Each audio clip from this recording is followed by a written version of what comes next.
Why does one marketing job pay 35K and another 75K for what looks like the exact same job? And why do most marketing roles look like basically three jobs in one? Welcome to another episode of Branding Book Club. Today we're talking about the job market right now because something is going on. We're trying to make sense of it. It's not about is it right, is it wrong? We're just trying to figure out what is happening here. I am Dola. This is my co-host, BC. Hello, people of the brand world and beyond. See, I'm figuring out the intro bit, so Yes. let's see if that sticks. Anyway, let's get right into it. BC, do you feel like marketing is one of the most undefined careers right now?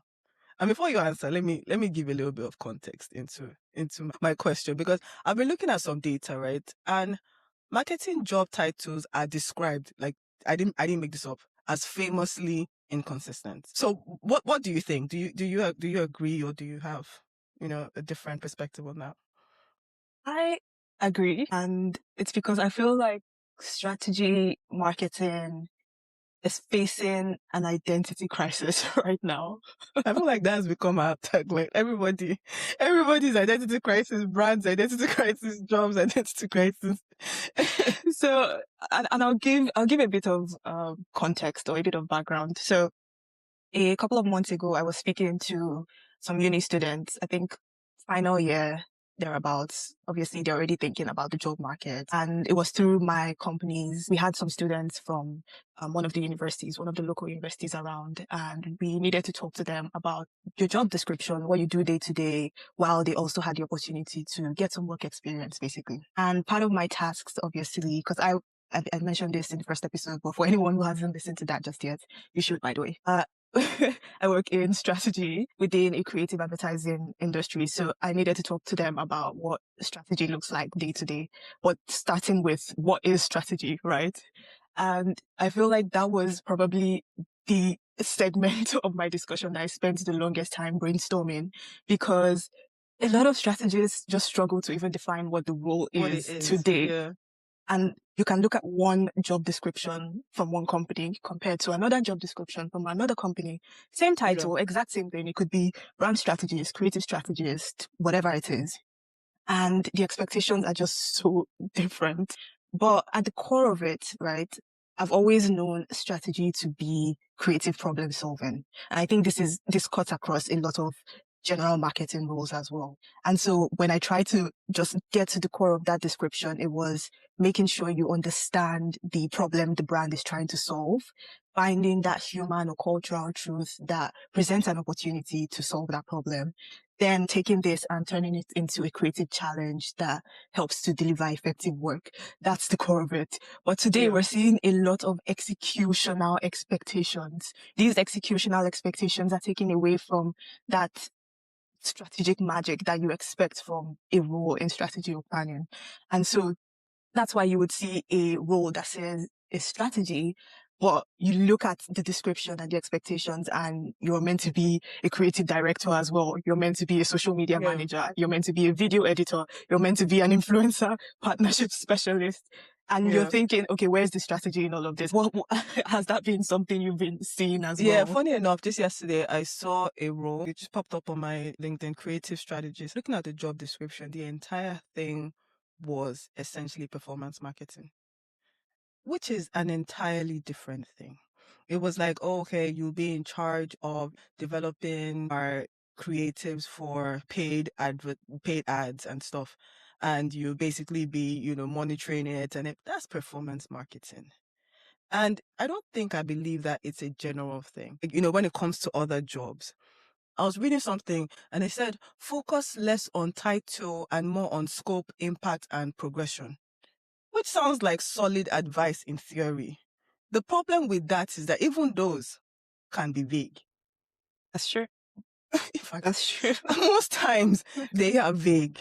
And the reason why they are vague is because the company itself doesn't really know, what do you want from this role? One is hitting. Why do you need it? What are the expected outcomes? Because if you don't have clarity on what all of that is, you're basically potentially setting someone up to fail even before they start? Feel like the biggest one that hit me when you were speaking is seeing roles where the people who posted the roles are even unclear of what They're unclear. exactly it is. And I saw And a it's role very recently. obvious. It's very, very obvious. I saw a role recently where the title was content and brand strategist. Mm, First of all, in my head, I was thinking, these are two quite different roles. Brand strategy is more of that long-term planning, figuring out the positioning of the brand and setting a yeah. foundation, basically. And content is more executional. It's very on the pulse kind of thing.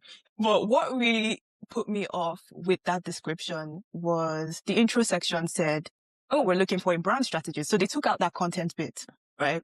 They said, we're looking for a brand strategist. They had a sentence or two that kind of alluded to that long-term planning, developing the messaging framework and all of that. Then you go into your day-to-day expectations. And then this time they flipped it around and removed the brand side of things. And it was more content strategy.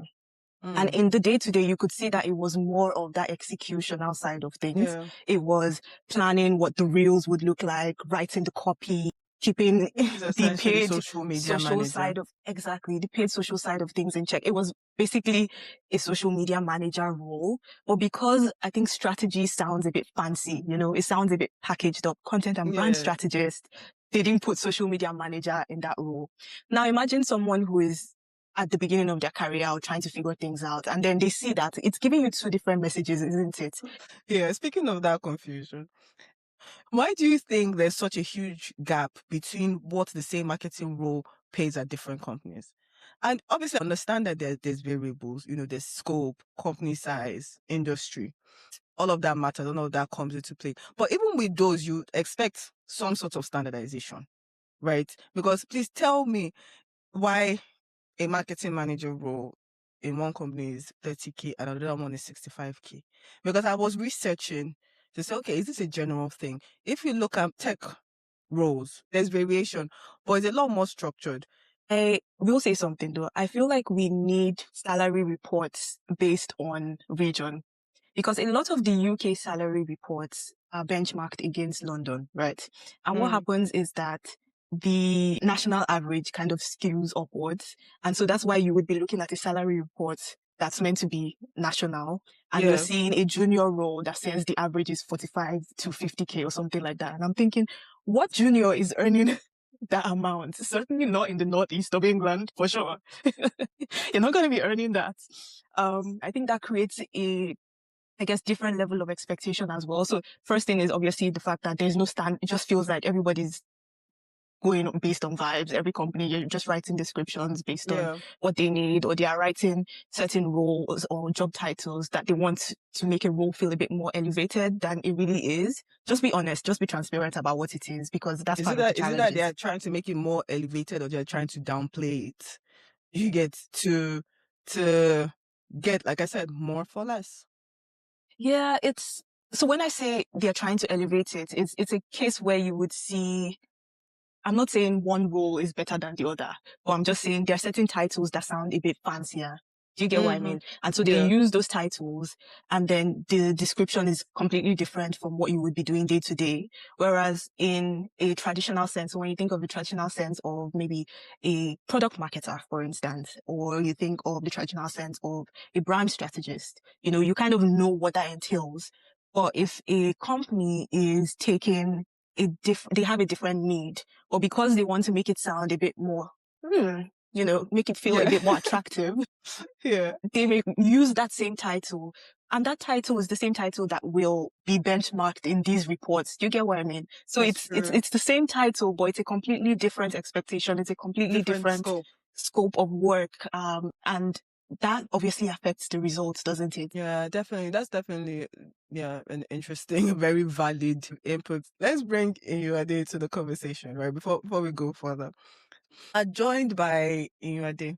She is a marketing and communications professional based in Nigeria with over 15 years experience, 15 years, working across brands like Unilever, Netflix, Amazon Prime, Coca-Cola, and Meta, across industries from FMCG to tech and entertainment.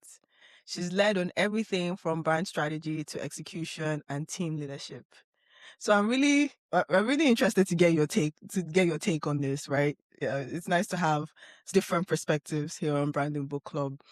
So we're just talking about how we feel like marketing is one of the most undefined careers in the world, just in the way the titles are structured, job descriptions are structured, the scope are structured.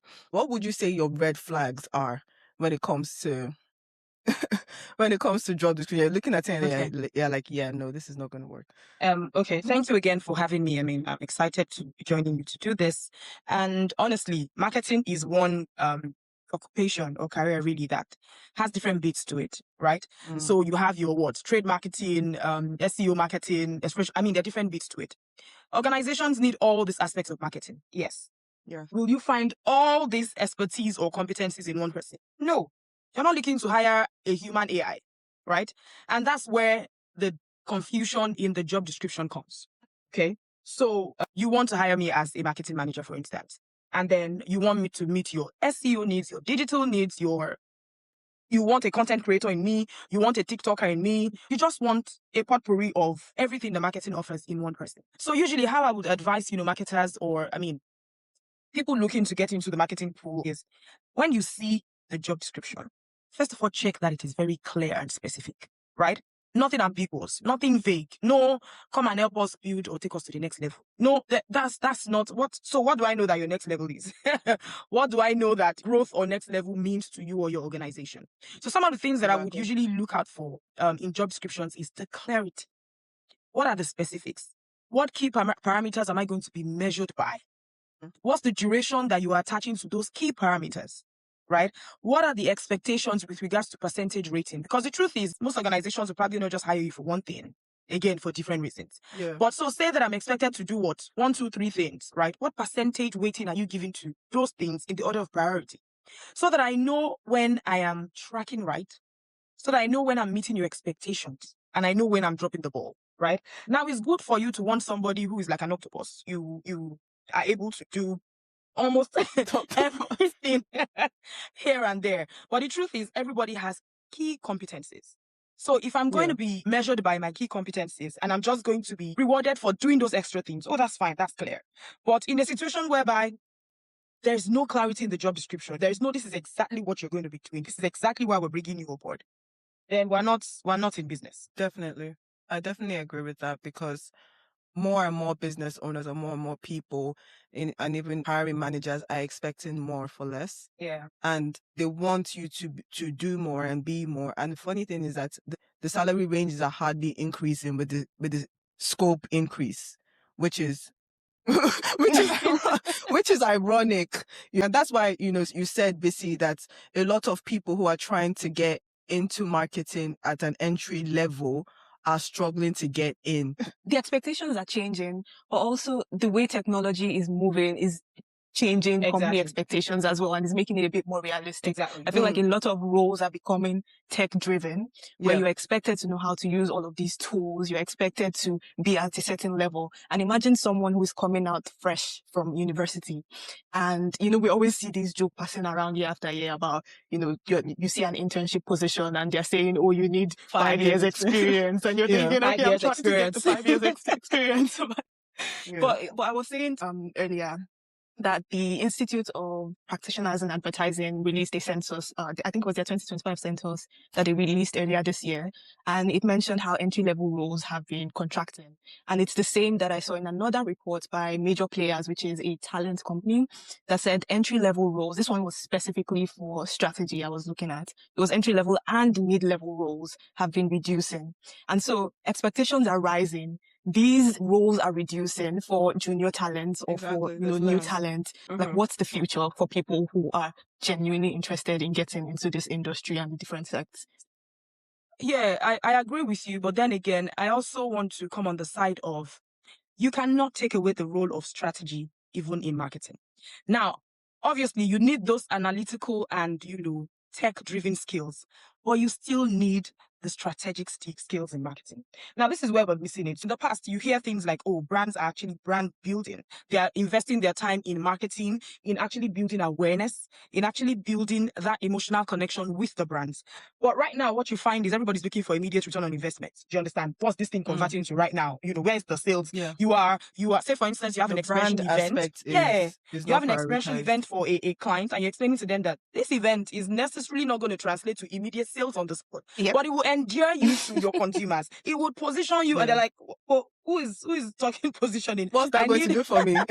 I need What's that It's going to just do the for my bottom executions now. line? give me my fast naira Yeah. cover and all results, of those yeah. things, right? And I think that that's where the new entrants into marketing can actually play up. Okay, so yes, have the skills, but also build the soft skills, which now speaks to the strategic thinking, the brand building, so that when you're positioning yourself, you're saying, I will build your brand within 6 months, and you would see the results. You are offering strategy and also skills, because at the end of the day, AI can do most of these things, right? Funny how I've never been a Texas. I'm not even going to lie, right? I recently just caught on the bug. I'm one of those people who believed in the early days You of. say recently? How recently? Darko, don't let me embarrass myself on this podcast. The truth is, I'm one of those people that believed when ChatGPT came out that this thing is just for lazy people. I mean, I can use my brain to write an email. Why do you need me to? But it was just very recently I realized that, okay, no, this is actually not the enemy, right? This thing is here to enhance my job, not to make me feel less of, what I know and all of that, because what you put in is what you get. So if what I'm doing is depending totally on that and not thinking strategically, I will get the very basic and minimum results. And that's where these new entrants need to now focus on, is what am I bringing to the table? Is it just skills with regards to tools or tech or whatnot? Or is it the strategic bone of marketing in itself that cannot be thrown away? That's where value is. It's a really, really good point, because a lot of digital agencies were seeing that having more roles come out, right? Because we're in a tech-driven world, AI, everyone's trying to understand this landscape, and clients have that expectation as well. But a lot of them are actually very much salesmanship. And there's this thing that, I don't know if to call it a formula or a creative effectiveness platform, System 1. They have this split between showmanship, which is all about, it's more of that emotional connection, brand building, and there's salesmanship, which is more of the left brain, which is more of just those quick executions and all of that. And sadly, we're seeing that a lot of roles in that are describing themselves as strategy are more of performance marketing. And that means that even when you're coming into the role and when you're in the industry, there's a level of persuasion that you need to have. You need to build those persuasive skills as well. Because like you were saying, one of the skills you need to bring is showing that I understand long-term brand building, right? It's not just about now. It's being able to show clients and businesses that, okay, I understand the challenge you're trying to solve, but this is not something that is immediate.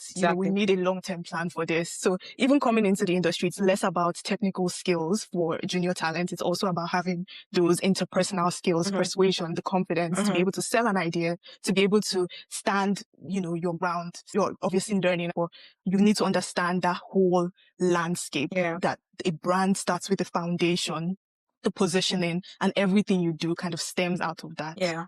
But Again, clarity. Okay, you are hiring. What is it, a content creator you need?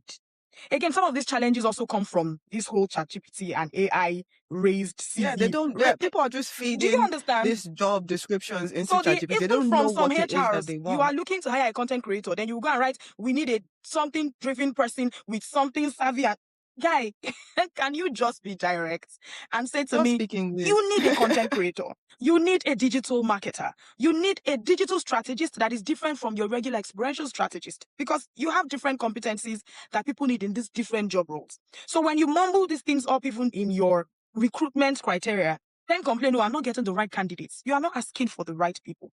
Even the candidates are saying, oh, I'm not getting these jobs. So there are no jobs in the marketing job. There are jobs. It's just that the way they've described it for you, you are not really seeing that that's who you are or what you bring to the table. So these are some of the issues that actually need to be addressed for the market job to then seem very direct and very structured. So we've talked generally about, salaries and disparities and the undefined nature of the marketing job market. But beyond all of that, it kind of becomes what works for each person personally. If you really believe in a product but you don't have the market for it, it doesn't matter. It doesn't work. When you launch a brand, there should be immediate uptake and there should be a customer that gets it. And if there isn't, then you have to do a ton of work on figuring that out.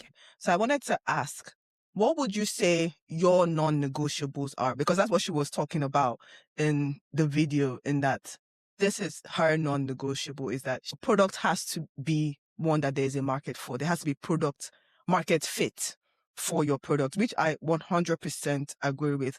Before I throw it to you, that why that video resonated with me, because I would say that's my personal non-negotiable. Because if I'm doing research on a brand or a product, I'm saying, okay, is this product good? Is this service good? Is there a market for it? As far as I'm concerned, that's half the job. What would you say yours is? Let's start from you, BC. I think I probably will have a different perspective on this, just Because coming you're from an agency side. Yeah. But if I'm thinking of non-negotiables, even from an agency perspective, what kind of agency I would work with, I think something really big for me is having a clear ambition, right? There's a clear agency ambition or guiding philosophy, if you want to use that term. And that basically helps us have this structure in the way we approach our client work. So where I work currently, there's a huge focus on effectiveness, which means from the very beginning of receiving a brief, we're thinking, is this going to land? Right? Because sometimes I've seen agencies where effectiveness kind of comes at the end, where it's, okay, what's the measuring framework now? How do we define all of this? For us, from the very beginning of the planning stage, we're thinking about those things and we're designing what are the inputs that are going into this? What are the outputs? That kind of stuff. So there's a huge focus on that. But also there's a huge focus on brands that actually have ambition as well. Like, we're ambitious, but also we want to work with brands that are ambitious. Because a lot of briefs we get, right? They'll say, oh, we want to do bold work. Yeah, we want to right. be radicals. They want to be want to do disruptive. something out of the box. We want disruptive. I don't want to hear that word again. It has different meanings to different people. So sometimes we actually do this thing where we go in with mood boards and we say, this is a scale of disruption. Where are you on that scale? So we know, what we're briefing into the creative team, and we set certain expectations. So that's really important as well. I love working on ambitious work, like where you really want to challenge the status quo. It may not be really grand, right? But there is that level of ambition. So for me, I would say those two things from like agency perspective, but also the kind of briefs that I enjoy working on. How about you? Okay. Positioning and differentiation. And I don't know that it's totally different from what BC has spoken about, right? Basically semantics, right? It's, for me, is, why are you doing what you are doing? Right? Like I said earlier, clarity. What are we doing, first of all? Why are we here? Because in understanding why you are in that business or why you're doing what you're doing, you would answer every other question. You would be able to say yes and say no to things that you shouldn't. Now, unfortunately, most organizations or businesses have their what and why written on paper, but they don't follow it. Of course, there are different factors that will now come to affect. This one has come. Let's just do it. It's not really what we like to do, but let's just do it. It's because you're not really strong on why and what. Right. So for me is answer the 5 W's and 1 H. Why are we here? What are we doing? Where do we want to go to? Yeah. Because all those things must also tally with my own personal goals for myself. Right. If I know your why, I know if your why syncs with my why. Because in the first place, if it doesn't, then we're both headed for destruction. We're not going to, be working in sync. Yes, my goals and my vision, my goals and my vision for myself or for my career is totally different from what your goals and visions are for your business. So at the end of the day is, I'm coming to achieve your own goals, but then I have to pack my own to one side. And I don't know that that's a way to work. Because take, for instance, one of my aunts just retired from a particular organization that she worked with for 32 years. And I said to myself, you've worked in this organization for 32 years. That's your entire career, right? Now, if your personal goals or your personal vision does not tally with this organization's win, for lack of a better word, you've kind of lived for someone else or something else for 32 years. And then now you are out, you're going to now start finding yourself. So non-negotiables for me is, what are your 5 W's and 1 H? And I see that, okay, this actually tallies also with what and why. Because say, for instance, now you are a business that, you are thinking globally and all the things that you want to do is global. What if I don't want to be global? What if I want to be national? So if that clarity of purpose and sync is not clearly stated from the onset between that particular business and my career goals, then I don't see myself there. What's so interesting is how a lot of what we said is it's similar, but it's so different. I spoke about from the core marketing perspective is like, if your product is not right, yeah, it's not for me because this is not going to sell Mm-hmm. or there's no market for it. So Mhm. I'm not wasting my time. I'm not wasting yours. I'm not going to say I can do this when I can't. For me personally, I never work on businesses where I'm not the consumer because I'm not good at it. I can't identify. I'm very much a self-reflective marketer. Everything is like, how do I feel? How do I internalize? Yes, How do I yes. understand? So I can't build emotional campaigns if it's not something I identify with. Yeah. Personally, it's not really a thing for me. I don't think it's Yeah. realistic. Mm. You know, Yeah, I I was think gonna How say, many I products think can at you practically CMO consume level, she, for you you know, to sell it? yeah, she's a CMO. At that level, you can be a lot more selective. And I think, and everyone has their process. I think what sets people apart within this role, there's a key difference between being good at marketing something and being great. And the difference is how much you genuinely care. And for me to genuinely care, I need to have a deep understanding of the product, like you said, of the what, of the why, of the who. What is your product? Yeah. Why are we doing any of this? What solution Mhm. are we offering? Mhm. Who are we talking to? Mhm.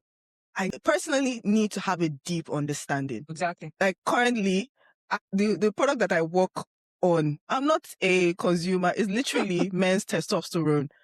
I'm not a consumer Yeah. of that product in any way, but I enjoy it. Why? Because I really understand the solution Mhm. and I've taken the time to understand the audience and I need that space. And that's another non-negotiable is that I Yeah. need that space to be able to understand. That takes time. And I think that is the part that sometimes gets skipped. And along the line, we talked about brand DNA and identity and stuff last time. That's the part that usually gets skipped, just gets skimmed through and you keep losing yourself. You don't even know who you are to begin Yeah. with. So there's no foundational ethos.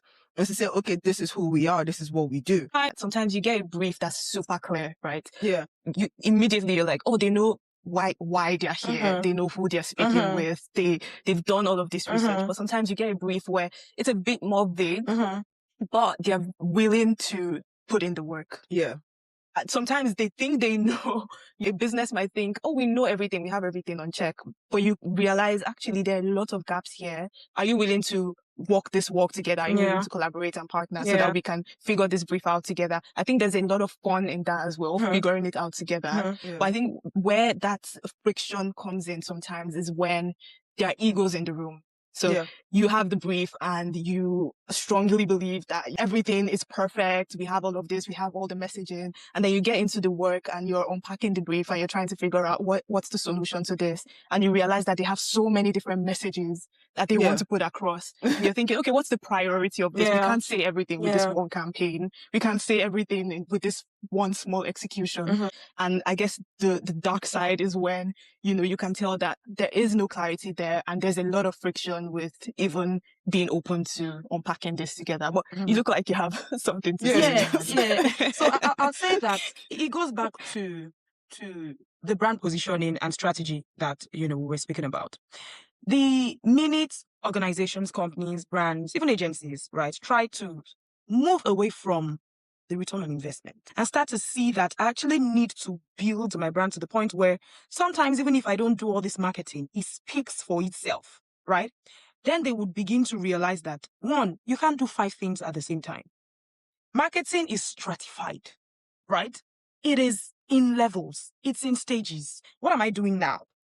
What will be the result of this thing that I'm doing at this particular layer before I move to the next layer, right? And it's also the same thing with regards to non-negotiables. If you're not able to clearly say to me, you know what, for this particular brief, this one is what must stand. These ones are good to have, but we don't necessarily have to go this route. For this particular job or this brand, this is the key thing that I'm looking to achieve at this duration. In 6 months, I want to be yada, yada, yada. Right? After 6 months, we then look again and build on what we've done. But say that you want to be everything it's just like a child. I want to walk, I want to crawl, I want to fly, I want to cry. Can you pick a hustle? I don't like using the word hustle, but I will say this. I will say this. I hear you, but sometimes the reality of the situation, especially for smaller businesses, you need they have less to spend. It's more of an investment for their marketing. And it's an investment for everybody. But how I would personally approach it, if I'm working with a smaller brand or people that want to see return on investment immediately is to kind of create maybe like a 2 or 3 pronged approach. Exactly. We're doing this, and this is something that's going to bring immediate or short-term returns. This is a brand level tactic or strategy that's going to be more long-term. So I think that's the next stage I wanted to kind of go to, is that how do you think about communicating the value of what you do internally? By internally, I mean whether that's clients or stakeholders within a company that you work at. That is one of the trickiest bits, I think, with marketing. Yeah, convincing them to say that, see, I am sure that this direction, I'm sure that this strategy, or I'm sure that this plan actually really works for you at this time. And I would say that most things that we do in this business is actually led by what? Insights. Right? Yeah, so it has to be. data driven. Do you understand? Because I have checked this, because I have checked the consumer behavior, because I understand your brand and the current positioning that you are right now, because I understand the emotional needs of, these consumers. I feel like if we do 1, 2, 3, right, we are then able to land at where you want to. A lot of companies or organizations would actually, argue based on what it is they want or what they see. Sometimes you're presenting an idea and someone is telling you, have you been to the market? Have you checked the stores? Have you seen the figures? Do you know how I am doing out there? And then you're coming to the boardroom and saying to me, oh no, I feel like you should be positioned here. I feel like you should have this fancy events. And everybody now is turning to what? Influencer marketing. Once you just smack that product in the hands of what? Iyunade, everybody then just goes and smack they're an using it and all of influencer on it. that. Do you understand? So I feel like one way that we can win is data, right? Show results. I feel like vanity marketing is too much of a big. I feel like vanity marketing is too much of a big thing. It's everybody's just, and then you're running to it like a safe escape. Like, you know what? This is going to be a quick fix. Yeah, this is going to be a quick fix. I mean, who is this person? Oh yeah, come and hold my product. Sometimes you see these things that they're not even believable. Like, I know this person is not using this product. It's so obvious. It's so obvious that this is a paid partnership or a paid ad and all of that. While some of this influencer marketing and vanity marketing actually makes a lot of sense. You can almost believe it when you see it, but it's not a quick fix. It's not something that immediately your PR needs to quickly fix this or influencer marketing needs to fix this. It is based on data, based on my understanding of first your brand and what you're trying to achieve, and then the consumers and what their expectations are, right? I feel like if you do this, you then at the end of the day would get this particular result. There are some products that normally you will see that are priced high. And even the consumer purchasing power of that product is not at the level that you would expect it. But people will still buy it. Because in their mind, you've sold something to them that they believe. So even if you feel, oh, this person shouldn't naturally be part of those that would afford my product, they are buying what you're selling beyond the product. And it all comes from data. Oh, does this person want to feel good? Is this an aspirational brand? Different things like that will fuel their purchasing decision. So it is having that data, not just going into marketing for the sake of, oh, somebody did influencer marketing and it's working. I once worked on a brand. I'm not even going to mention when I was in ATL, because I moved from ATL to BTL. And then you find that the MD of that company at that time goes, I like this girl. She's yellow. Let her come and use my brand. I'm sorry, but I mean, I just had to act exactly how, he would speak, because that was his understanding. Like, and we're trying to explain to him, oh, this is not even part of the ad. This is not even part of what the storyboard or script says. I don't care. This girl, bring her. Let her just own the product. And people will. So you are there like, how do I infuse this man's need? He's the one paying the bills. He's the owner of the product. You cannot be more passionate. A brand manager has told me at some point in time, I can't be more passionate than the brand. So this is where you're now looking for a balance. How do I explain to this guy that it's not just about this lady holding this product and using it? It is, what else am I selling? Who are even the people that love this lady enough to translate to your Naira Kobo? Just finding that balance. And it's in data, it's in research, it's in understanding the different parameters you're working with. The brand, the consumers, the purchasing power, what exactly you're trying to put out there. It's also in knowing when to concede. It's also in knowing you finding want this that yellow balance. Girl, I will give you this yellow girl. She will hold I will give you the yellow girl. I will give you the yellow girl, but this is how we're going to do it. I think you guys, both of you work within agencies, so I'll speak from client side perspective. It's very tricky because sometimes on the client side, because with agency is constantly briefs and pitches and briefs and pitches. That's the cycle.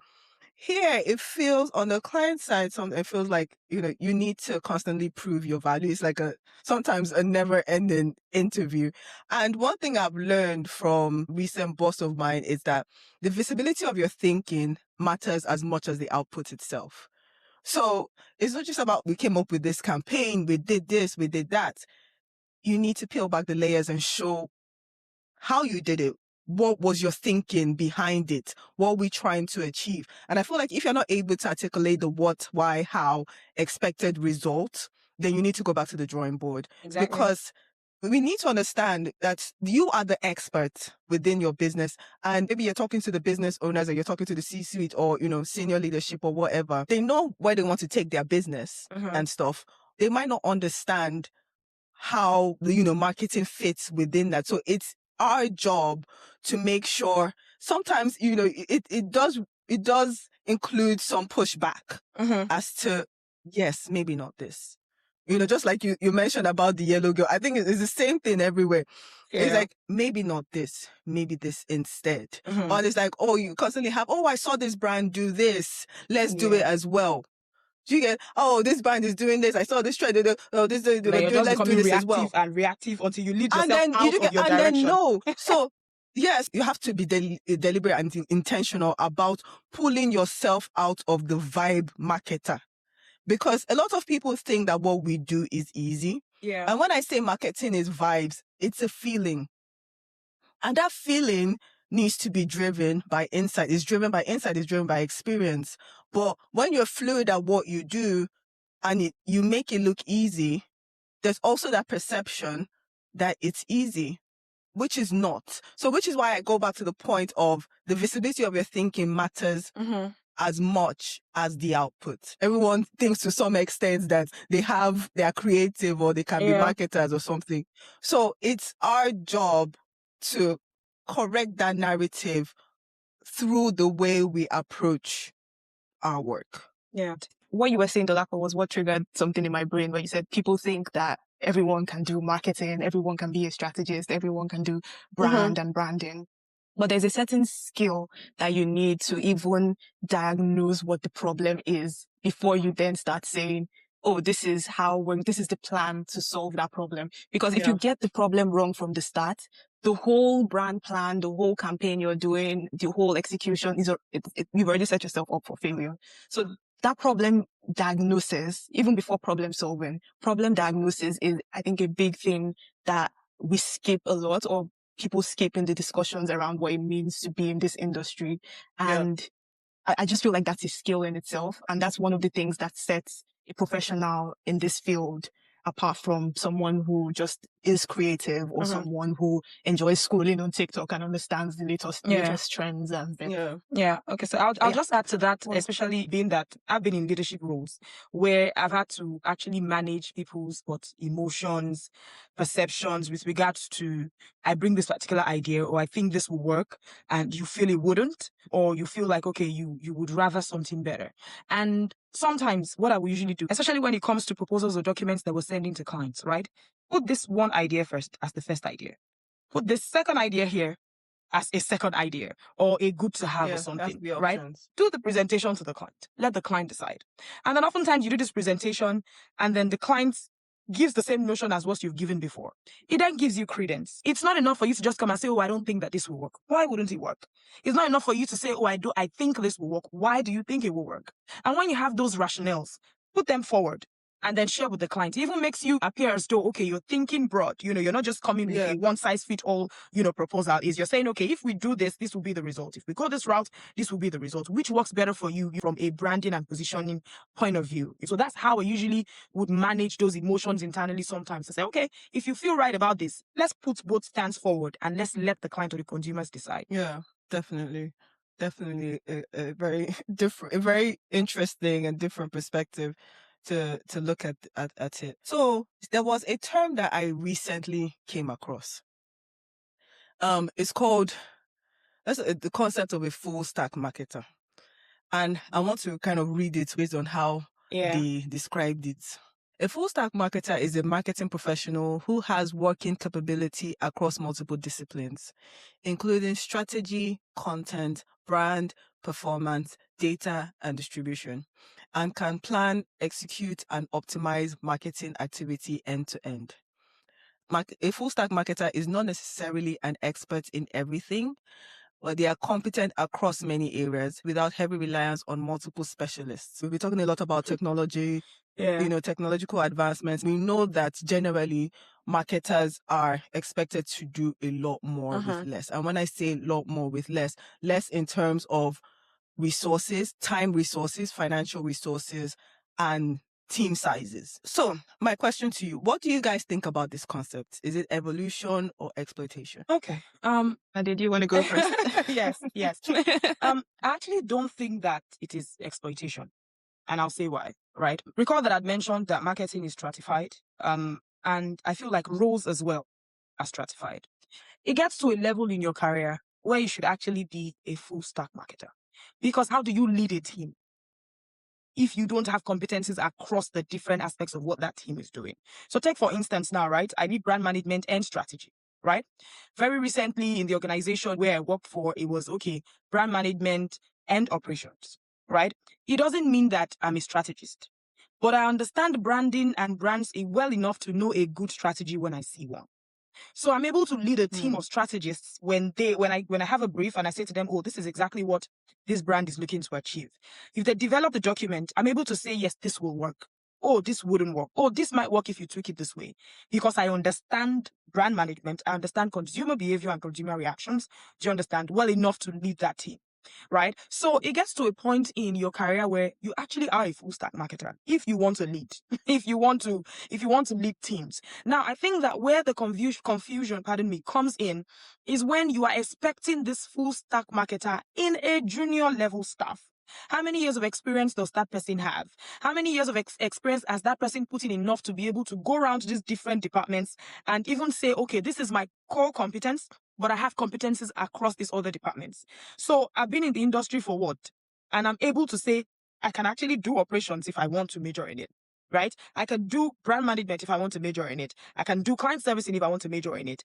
I will not do strategy if I want to major in it, but I understand well enough what a good strategy is. So yes, at the end of the day, the higher you get in your career cadre, the monastery becomes actually for you to actually be, a full stack marketer. Nobody even needs to call you that. So what I think that organizations should do is ensure that this particular person who you expect to fit in all those caps have competent teams that have strong core expertise in these different areas that you expect this particular person to oversee.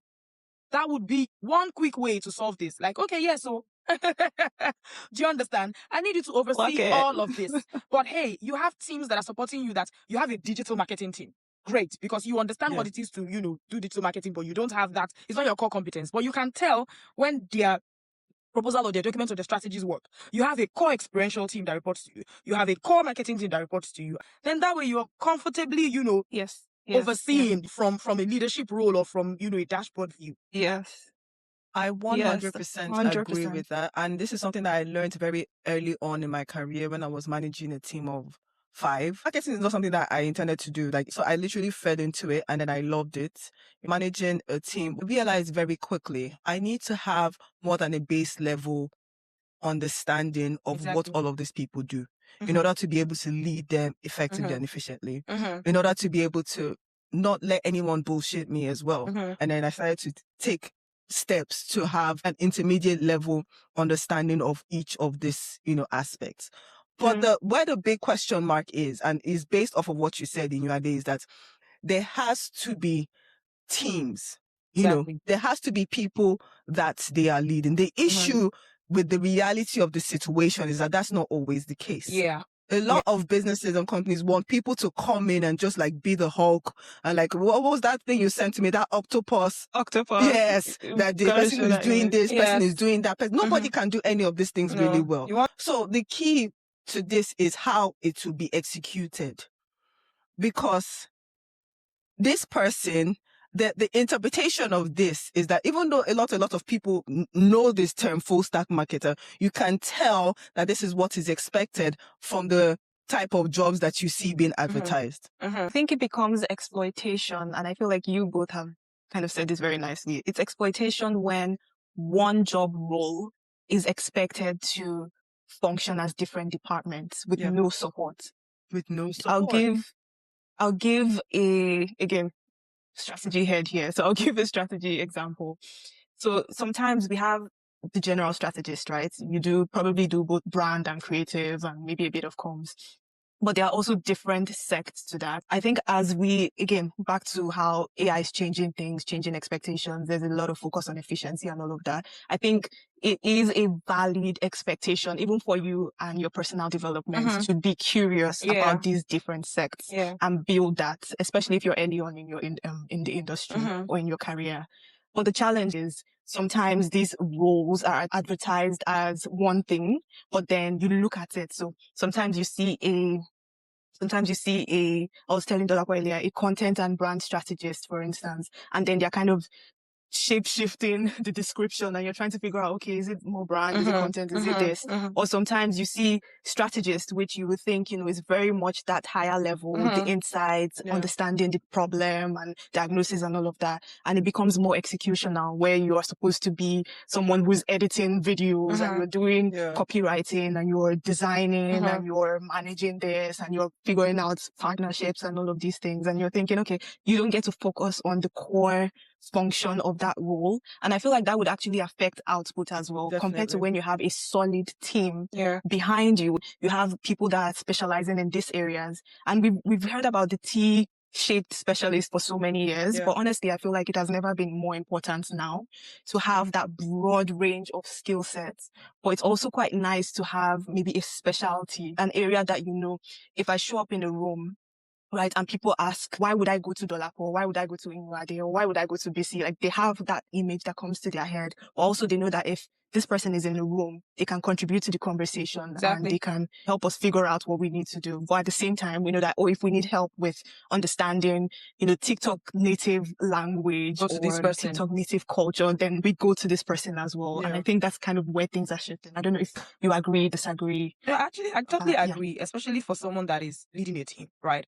Now, it's funny if you expect someone that is coming in from what? Maybe your junior exec, 2 years, 3 years in the business to be, what do you think that person will be able to do managing all? And that's when you're not saying, you're dropping the ball in this area, but I'm doing great in this other area that is my core competence, that is my core competence. You are the one who expects me to be doing 3, 4, 5 other things that I'm just trying to juggle around with. Now, this is not to say that people should be lazy or people shouldn't be ambitious. It is in how you even apply yourself in these different areas. So yes, you would see it as exploitation if you naturally are just laid back and you're not willing to even push yourself with regards to ambition and what you think you can do as extra values. Remember when I spoke about, yes, you have to have soft skills and technical skills as well, because it's not enough now to just say, what's your key competence? Communication. Bro, people can speak, everybody can communicate, but what else can you do beyond that? But at the end of the day is you don't expect an AI in a human form. It doesn't work without proper support. Even AI needs support. Even AI needs prompting. AI will not just come and answer you with that. And then the right prompting you give AI That's a good way to put it. If you don't give AI the right prompting, it gives you the nonsense garbage in, garbage out. So at the end of the day, as a human being, I need to, be supported in these different areas for me to actually even succeed in whatever role it is that you've called me to be in. Yeah. So something that feels really relevant to everything we've been talking about, right? Building your own brand while still working within someone else's. So I kind of came across this video. It got me thinking about that. Building your brand in a corporate setting, because it is not always encouraged. People say, don't shine too bright. It's not about you. You have always been intentional about building your personal brand, which elevates every brand that you've worked at. Yes. But it's a complicated dance and people have lots of opinions. Oh, they sure do.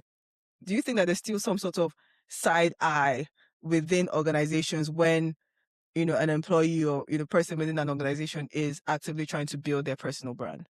I kind of think that organizations are beginning to catch up on the importance of personal brand building as against just side-eyeing it. Gone are the days where organizations are afraid of people building their brands confidently in the name of you will resign now or you will go somewhere else. Yeah. The truth is, your people are who you are, right? Your net worth as an organization is in the quality of people that are working with you. Now, how will these people have this quality attached to them if they do not build themselves, if they don't have a personal brand, right? You find that some people will say, I hired this organization, and I'm talking from agency side now, because they have 1, 2, 3 people working with them. I have seen the kind of arts, I've seen the kind of experiences that these people have brought to life, I've seen the kind of events that these individuals have executed with different teams, and I know that for them to be on your team, then you will do well. I know that, for this to be your head of strategy, I am so confident that whatever strategy document will come from your business will actually be spot on. these things don't just come from the air. The reason you want to hire Just somebody and happens. not hire the other person is because of personal branding, right? But while working in an organization, as much as you being there and working to drive their own goals, you're also working to drive your goals. Remember what I said about if your why is not tallying with my why, I don't see why I work with you. So at the end of the day is, if your vision, for instance, is to be the next global agent, my vision should also be to be the next global marketer. So that at the end of the day, as I'm working and building with and for you, I'm also working and building with and for myself. So that there is individual growth and corporate growth as well. There is individual branding and corporate branding as well. So I don't know that there's that whole side eyeing as it used to be in the past with regards to personal branding. I think that now, where we now need to draw the line is, are you working against the corporate goal in itself? Is it taking you from your core responsibility? Is it making you appear like without you, that business does not exist? Are you pushing yourself out there to say that because of me is why this business is? So that's where you need to start drawing the line and drawing the balance. And that's the only place where I feel that businesses will have issues if you are pushing your personal brand to higher or above, what the corporate goals or what the corporate vision is. I definitely agree with that, in that your personal brand isn't and shouldn't be separate from your professional value. At some point, they will merge and become the same thing. So that's kind of what we should aim towards. And this current zeitgeist now, this current landscape where we are at, employee-generated content, employee-generated value couldn't be more important. Let's look at Diary of a CEO as an example. Stephen Bartlett, even people who have left the company keep talking about it. That's how they introduce themselves. So it's all part of an ecosystem that ties back to the core brand. So it's definitely something that should be celebrated. And I feel like if you find yourself within any organization that doesn't celebrate or encourage that, then you're in the wrong place. I have an additional, contribution to that. Live in a world now where people are visibly building their personal brand, especially on platforms like LinkedIn, right? You can see people actively building and trying and all of that. I have noticed that sometimes this lacks substance. And so for me, the biggest thing is, do you have a unique perspective? Or do you have your way of thinking that is different? And that's what you bring forward when you're introducing yourself. So whether you decide to build an outward personal brand, or maybe it's more in your circles and through your portfolio or whatever, I think it's really important for people to think, how am I describing myself? What's my story? What's the unique perspective I'm bringing? Like, what am I bringing to the table, basically? Because everyone can share their 2 cents on everything. Yeah, it's all in the execution. The issue that we see is that it's an endless stream of sameness.